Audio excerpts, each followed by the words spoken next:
안녕하세요. 오늘은 로마서 10장 14절에서 17절 말씀 가지고 거룩한 사명자라는 제목으로 말씀을 나누겠습니다. 하나님의 구원 방식은 믿음입니다. 예수를 주로 믿습니다. 이것은 세례 받을 때만 고백하는 것이 아닙니다. 우리의 일상이 그리스도 의존적입니다. 그래서 기도 방식으로 살아갑니다. 긴급할 때만 기도하는 것이 아닙니다. 일상이 기도로 호흡을 합니다. 하나님의 은혜로 살아갑니다. 하나님의 공급하심 가운데 우리가 채워집니다. 그래서 은혜 아닌 것이 없습니다. 전적으로 우리가 하나님께 맡기고 또 하나님께 간구합니다. 세상 사람들은 이해 불가입니다. 예수를 믿고 구원받았습니다. 그리스도인의 책임은 무엇일까요? 지옥 백성이었습니다. 저주받은 인생이었습니다. 어둠, 절망, 한숨, 고통만이 우리를 둘러싸고 있었습니다. 사는 게 아니었습니다. 그런데 은혜를 입었습니다. 하나님의 도우심으로 살아갑니다. 하나님의 손길 안에 우리가 있습니다. 이제 우리의 눈이 열리기 시작합니다. 이전에 나와 같은 인생들이 보입니다. 믿음 없이 산다는 것, 내 힘만 의지하면서 살아간다는 것, 열정도 한때입니다. 한계가 오면은 지치고 예민해지고 날카로워지고 혈기왕성합니다.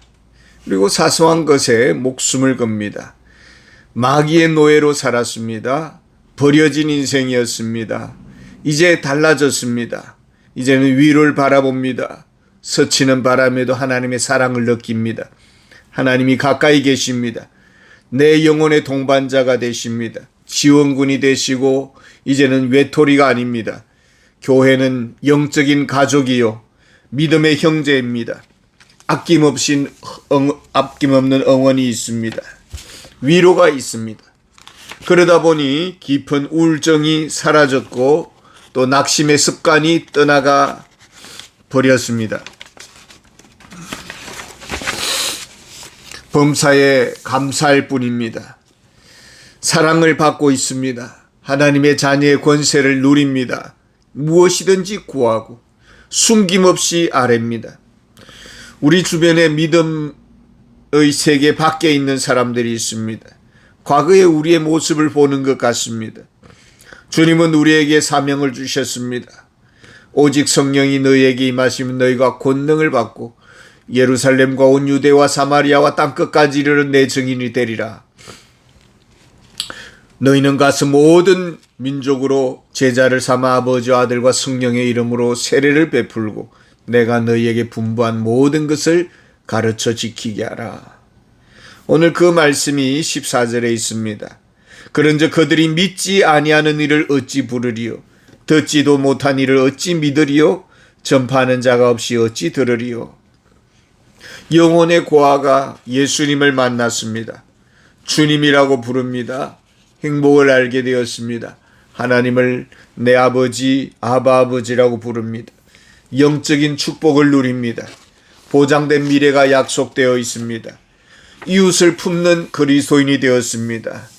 잃어버린 탕자의 그 눈물을 헤아리는 자가 되었습니다. 저들의 잃어버린 그 미래가 눈앞에 밟힙니다. 그냥 지나칠 수가 없습니다. 하나님이 기뻐하시는 바가 무엇입니까? 하나님의 눈빛으로 이웃을 바라보고 하나님의 손길로 이웃을 섬기고 하나님의 마음으로 다가갑니다. 하나님의 독생자를 우리 곁에 보내주셨습니다. 예수님은 하나님의 몸으로 우리의 발을 씻기십니다. 이것이 하나님의 방식입니다. 하나님이 우리를 부르십니다. 사명자로 부르십니다. 15절에 보면은 보내심을 받지 아니하였으면 어찌 전파리요? 기록된 바 아름답도다. 좋은 소식을 전하는 자들의 발이여 함과 같으니라. 하나님께 부름받은 자가 누구입니까? 하나님의 마음을 가진 자, 하나님의 눈을 가진 자, 하나님의 심장으로 순종하는 자, 하나님의 시선으로 바라보는 자.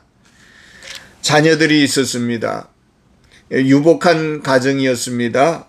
아버지의 그늘 아래서 걱정 없이 살아갔습니다. 하고 싶은 일 다 하면서 살았습니다. 누릴 것 다 누렸습니다. 그런데 그 중에 한 아들이 있습니다.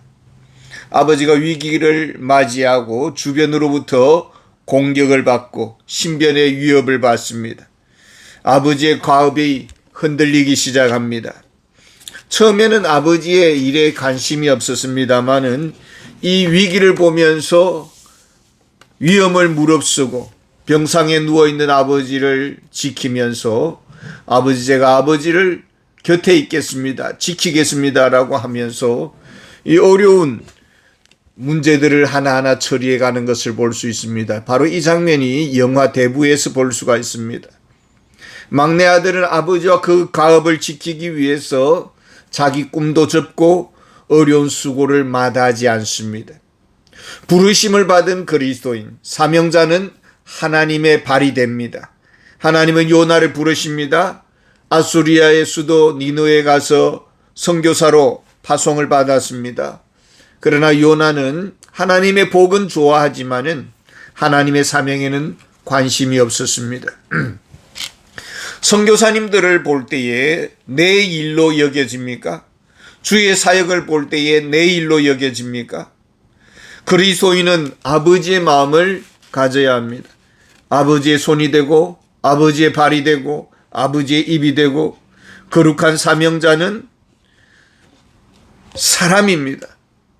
위기가 찾아옵니다. 16절에 보면은 그러나 그들이 다 복음을 순종하지 아니하였도다. 이사야가 이르되 주여 우리가 전한 것을 누가 믿었나이까 하였으니 부르짖으나 듣지 않습니다. 외치나 메아리로 되돌아옵니다. 요나의 심정을 아시겠습니까? 듣지 않습니다. 반응이 없습니다. 다가가고 싶지 않습니다. 부담스럽습니다. 처음에는 그 부르심 받은 것에 대해서 감사합니다. 구원해 주신 것만 해도 감사한데 불러서 사용해 주신 것을 너무나 감사하게 여기고 더 바랄 것이 없는 것이죠. 그러나 복음의 현장은 어떻습니까? 어떤 뇌과학자가 실험을 했습니다. 교회 목회 현장에서 찍은 사모님들의 뇌 구조와 상태와 전쟁터에서 전쟁을 치르는 병사들의 뇌 구조와 상태가 동일하다라는 것입니다. 복음 전파의 현장과 전쟁의 현장이 비슷하다는 것입니다. 처음에는 열정으로 몸을 바쳤습니다. 그런데 응답이 없고 변화가 없습니다. 전도 기피 현상이 생깁니다. 그래서 어떤 분은 한 주일에 축구를 3번을 찼다는 둥, 어떤 분은 여행을 많이 다닌 것을 굉장히 자랑스럽게 생각을 합니다. 그러나 사실은 엄밀히 따지면 그게 자랑이겠습니까? 위기를 피하고 싶은 몸부림이 아니겠습니까? 17절에 보면은 그러므로 믿음은 들음에서 나며 들음은 그리스도의 말씀으로 말미암았느니라. 거룩한 사명자가 누구입니까? 끝까지 녹슬지 아니하고 완주할 수 있는 그 비결이 무엇이겠습니까? 내가 전하는 복음이 내 자신에게도 복음인가?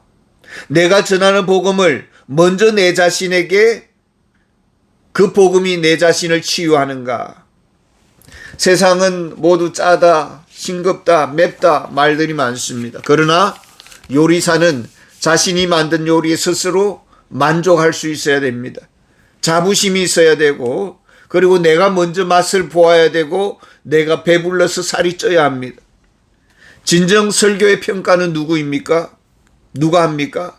자기 양심이 합니다. 이 설교 앞에 내가 한 점 부끄러움이 없어야 합니다. 내가 전하는 복음을 내가 먼저 들어야 되고 믿어야 합니다. 내가 먼저 들어야 합니다. 내가 먼저 믿고 살아나야 합니다. 내가 먼저 행복해야 합니다. 진정 복음에 나는 사로잡혀 있는가? 복음 전파에 나는 훈련되어 있는 것인가? 이 복음을 전하다가 오늘 불러주셔도 나는 아쉬울 게 없는 자인가? 내가 전한 복음이 나를 먼저 살리고 있는가? 그 복음이 나로 하여금 하나님 앞에 나아가 무릎 꿇게 하는가? 주님의 교회는 모세의 떨기나무처럼 아무리 주변에 바람이 불고 비가 불어 내려도 죄가 되지 않습니다. 계속 타오를 것입니다. 이것이 교회요. 이것이 거룩한 사명자의 심장이어야 합니다. 감사합니다.